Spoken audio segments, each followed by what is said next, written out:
Ladies and gentlemen, welcome to another episode of BLITZKRIEG, our own strategic affairs show. Today I'm going to speak about a very special topic, something that is regularly discussed in social media, something that is spoken about. People have their regimental insignias in their own DP, and people love to talk about them. Yes, ladies and gentlemen, I'm talking about Indian Army's elite para-special forces. How did they come into being? What was the theory? What is the logic behind having special forces battalions in the Indian Army? And where do they stand today? Let's talk about this. Let's go back to the Second World War.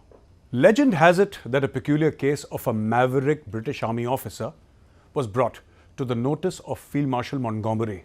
During the Second World War, Monty, as he was known, saw the file and smiled. Mad, quite mad, he said. This officer was of Scottish descent, and that to many seemed like explanation enough. The matter ended there. David Stirling was mad, quite mad, and from this madness, or genius, there being marginal difference between the two, sprung the idea of a small group of men, vehicle mounted, who would drive into the desert, shooting up German aircraft while they were parked in the airfield. The Second World War was raging and the ideas were in short supply. Claude Auchinleck, then Commander-in-Chief of the British forces, blessed this mad enterprise. A small unit was born. It created merry hell for the Germans. Stirling would appear in the airfields, riding jeeps, shoot up as many aircraft as he and his men possibly could, and then vanish. On a warm July night of 1942, his team drove 18 jeeps to the Sidi Hanish airstrip in Egypt and destroyed 37 aircraft, all in one night. Erwin Rommel, the Desert Fox, called him the Phantom Major. The legend grew. David Stirling was the father of the elite SAS, or the Special Air Force, and the SAS is the father of modern special forces. In the world of motion picture-driven testosterone-fueled special forces narratives, people throw about names like SEAL Team and Delta Force. Not many realize that in many, many ways, when it comes to good old killing, there is still no one better than the SAS. In public imagination, SAS loses out. One of the many disadvantages of not being from the Hollywood country. Lieutenant Colonel Meg Singh was an Indian Army officer who was once court-martialed and demoted to the rank of Major. After successful raids into Pakistan in September of 1965, he was again promoted to the rank of Lieutenant Colonel. Originally from 3rd Battalion Brigade of the Guards, he strongly believed that a small group of men, highly trained, motivated and equipped, could create absolute havoc inside enemy territory.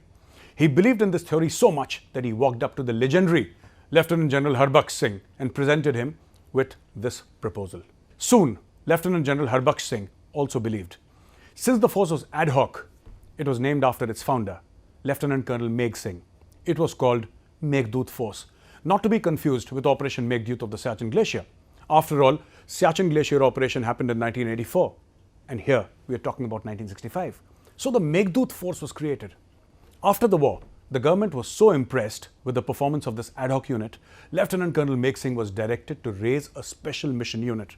On 1st July 1966, 9th Battalion Commando was raised in Gwalior. In June 1967, 9th Battalion Commando was split into two, and 10th Battalion Commando was raised. In 1969, both these units were redesignated as 9 Para Commando and 10 Para Commando. 1978 saw another addition to the Roll of Honor. 1 Para Punjab was converted to 1 Para Commando. As the Para Commando battalions grew in stature, they grew in numbers. Today, Army Special Forces stand at 9 battalions strong. 1 Para, 2 Para, 3, 4, 9, 10, 11, 12 and 21 Para SF complete this pantheon of devils. Para SF battalions operate in the shadows. Very rarely do we hear their names mentioned in the media unless the government specifically wants to drive home a message, like in the case of the surgical strikes. Para-special forces are the best of the Indian Army. They're truly unique. Each man is selected because he fits a certain groove that the unit has created and nurtured over a period of decades. When officers undergo probation, they do so with other ranks. There is no difference during probation between officer and soldier. They shed the same blood in the same mud, as the Marines would say. When an officer is selected and less than 5% make it, everyone has a say, including the NCOs and the Jawans. In Para SF, the men have a right to choose who will lead them. If an NCO who is already in Para-SF and is part of the team conducting the probation feels that the officer who is under probation does not fit into the unit, he can voice his opinion, and his opinion will be honored and respected. The officer will be sent back to his parent unit. Very few are worthy of the Balidan badge. Why is the Para-SF different in the entire army hierarchy? Simply because they operate in small teams and officers and men spend days on end in operations, cheek by jowl. There is no space for ceremony or rank. Para-SF units are also unique in that the NCO, the non-commissioned officer, is an independent leader. He leads a squad of 5+1 and can direct and lead an operation by himself. He is professionally competent to manage the fog of war. Special forces seek officer-like qualities in NCOs, qualities like leadership, initiative, operational integrity, and commitment, to name a few. But this is not about how good the Para-SF is. It is about how badly they are equipped and used. Unfortunately, our own understanding of our special forces capabilities is limited. Many a time, Para-SF is used in a tactical role. They are strategic assets. They should not and cannot be used tactically. You cannot have a Para-SF house entry in a CASO, that is a cordon and search operation. That is something that infantry Ghataks must be able to do and can do. Keep Para-SF out of day-to-day counterinsurgency operations. They are the nation's trump card. To use them tactically would be to blunt their edge. We have never nurtured our special forces, and our attitude is like having a katana or a Japanese samurai sword and using it to adorn a wall. Quite frankly, we don't know what to do with them, and many a time, as a result, we use them in day-to-day tactical roles, especially in the Northeast or the Kashmir Valley. Special forces have very little in common with the para-airborne units, except that they are part of the same regiment and jump out of planes. They need to be dehyphenated. In fact, I would go so far as to say that special forces should not be considered a part of the infantry at all. They must be recognized as a separate arm of the Indian Army, like the infantry, armored corps, or artillery. In the current scenario, and with the Special Forces Command now forming up, Para-SF battalions clubbed together as a singular operation entity must be headed by a Major General equivalent rank officer who would have direct reporting to the CDS.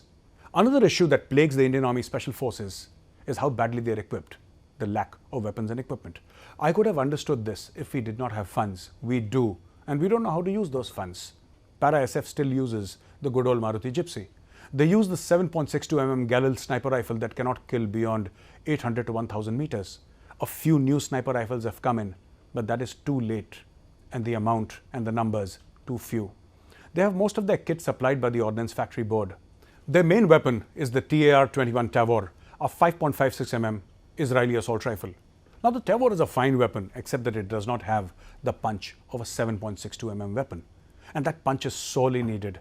They need good anti-material rifles and long-range sniper rifles.